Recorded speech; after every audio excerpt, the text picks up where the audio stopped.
নমস্কার। রোদ ঝলসানো দুপুর, মাঝে মাঝে দূরে দূরে জেগে থাকে স্তম্ভের মতো গাছ, পাতা নড়ে না তার। নৈশব্দ খান খান করে ভেঙে দেয় কাকের ডাক আর ফিরিওয়ালার হাঁক। পথ জনহীন হয় মাঠ ঘাট প্রান্তর। এই সময় জানলা দিয়ে চেয়ে থাকতে বড় ভালো লাগে, সেই অমল দইওয়ালার মতো। কেমন জানি মনে হয় নিজের ছেলেবেলায় ফিরে গেছি। মনে পড়ে কত কথা। মনে হয় ছেলেবেলায় যা ভাবতাম আমাদেরটাই ভালো, আজকে তার প্রেক্ষিত কত বদলে গেছে। আজকেও মনে হয় আমাদেরটাই ভালো, কিন্তু সেই ছেলেবেলার পছন্দগুলো গেছে পুরোপুরি বদলে। ছেলেবেলায় তেল ঝাল মশলা খেতে খুব ভালোবাসতাম বাইরের খাবার, ভালোবাসতাম ফুচকা চুরমুর ঝালমুড়ি এই সব খাবার। আজকাল দেখি কিরম আশ্চর্য হয়ে সেই সব ততটা ভালো লাগে না আর। আজকাল মনে হয় একটু হালকা পাতলা ঘরোয়া খাবার অনেক বেশি প্রাণের কাছের, তাই খেতে ইচ্ছা করে। গরমের দিনে তো বটেই। ছেলেবেলায় বাড়ির বড়রা যখন ঠিক করত গরমের দিনে কি খাওয়া হবে, মাঝে মাঝে বড় রাগ করতাম। কি একই ঝোল পাতলা এইসব খাও, ভালো লাগে না। আমার জন্য একটু তেল মশলা দিয়ে ভালো করে রান্না করো। শোনা হতো না সে কথা, সেই রাগ রয়ে যেত। আজকাল মনে হয় সে বড় বালখিল্য বোকামি। কিন্তু হ্যাঁ, আজকে যে রান্নাটি আনবো তা সেই সংশোধনের পালা। ছোটবেলায় যা মনে ভালো লাগতো না, আজকে তাই হয়ে উঠেছে পরম প্রিয়। এই গরমে মনে হয় এর কাছে ফিরে যাই, এর মধ্যে লুকানো আছে আমার শিশুকাল, আমার শিকড়। এই রান্না আমার আপনার সবার গরমের দুপুরের পরম সাথী, পরম বন্ধু। এই রান্না মন জুড়াবে, প্রাণ ঠান্ডা করবে, শরীর ভালো রাখবে। লস্ট অ্যান্ড রেয়ার রেসিপিসে অতি কম উপকরণে সহজ অথচ সুস্বাদু রান্নায় এই পদটি না রাখলেই নয়। আজকে শিখব চিংড়ি মাছের তেল ঝোল। চলুন শিখি।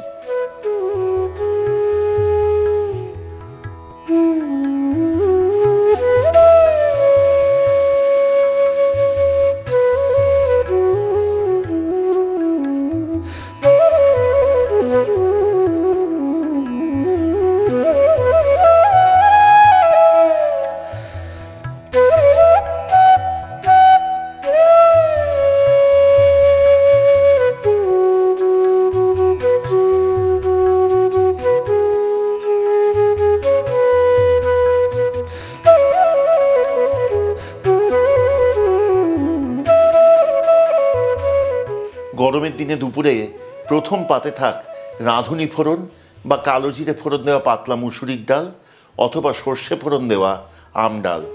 তার সাথে থাক আলু ভাজা। তারপর খুব বেশি পদের দরকার নেই, আনুন চিংড়ি মাছের এই তেল ঝোল। একেবারে তৃপ্তি করে খাওয়া।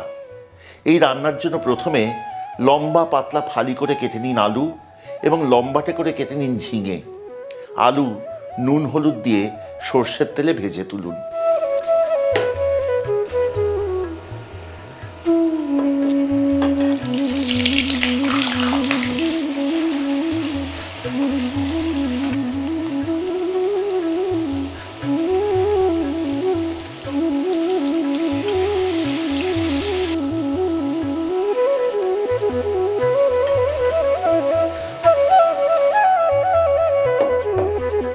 এবার কড়াইতে যে অবশিষ্ট তেল আছে তাতে দিন চেরা কাঁচা লঙ্কা এবং কালো জিরে ফোড়ন।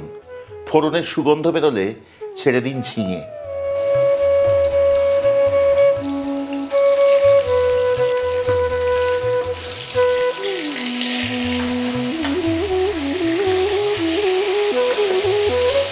ঝিঙে যেহেতু জল ছেড়ে শুকিয়ে যাবে, কাজেই এই পর্যায়ে ঝিঙে একটু বেশি মনে হলেও ক্ষতি নেই। যোগ করুন 1.5 চা চামচ পরিমাণ হলুদ এবং 2 চা চামচ পরিমাণ লঙ্কার গুঁড়ো।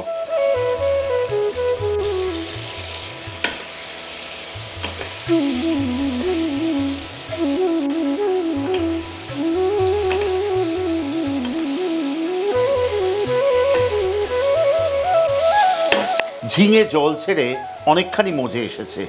এবার এতে যোগ করুন প্রথমে আগে থেকে ভেজে রাখা আলু, খানিকটা জল এবং সবশেষে স্বাদ অনুযায়ী নুন। এই পর্যায়ে জল কিন্তু খুবই অল্প দেব। আলু এবং ঝিঙে যখন প্রায় 90% সুসিদ্ধ হয়েছে তখন এতে ঢেলে দিন চিংড়ি মাছ।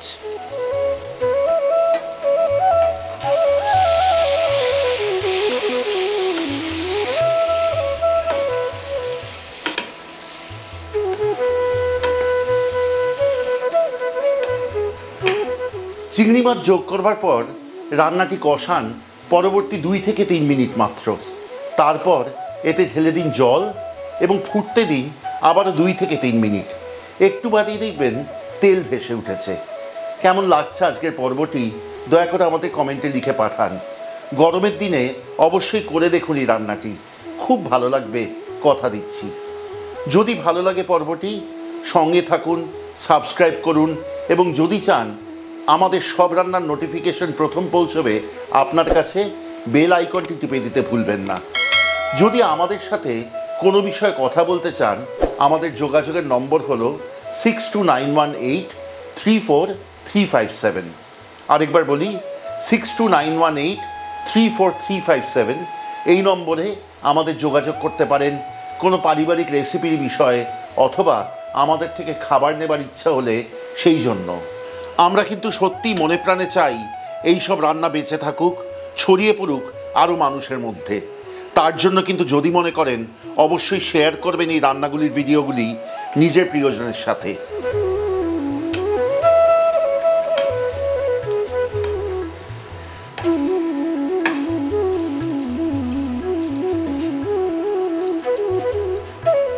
জল দেবার পরেই যদি মনে করেন যোগ করতে পারেন আরও কয়েকটি কাঁচা লঙ্কা।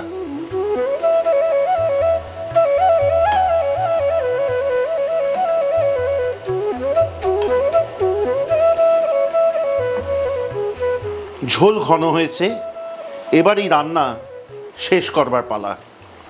ওপর থেকে ছড়িয়ে দিন অল্প একটুখানি কাঁচা সর্ষের তেল এবং বেশ খানিকটা ধনেপাতা কুচি। এই রান্না পরিবেশন করুন গরম ভাতের সাথে।